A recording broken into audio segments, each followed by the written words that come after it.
Do you know many people are having trouble with errors on their Casio SE-G1 cash register? Don't worry. In this video, we'll show you how you do this. Let's start. Step 1. Check printer head. Ensure the platen arm is firmly closed.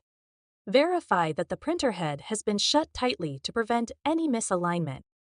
Step 2. Load paper roll. Check for a paper roll in the printer.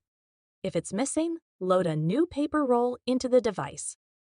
Step 3. Verify paper installation. Verify correct installation of the paper roll. The paper should feed from the bottom when placed in the compartment. Step 4. Close paper cover. Ensure the paper roll cover is securely closed.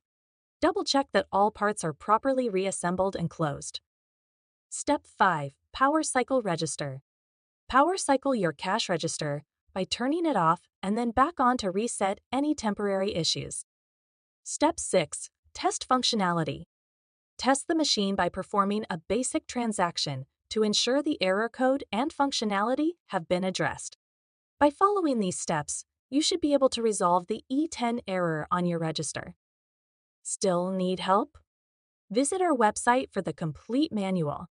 There you will also find questions and answers from other Casio users. Did you find this video helpful?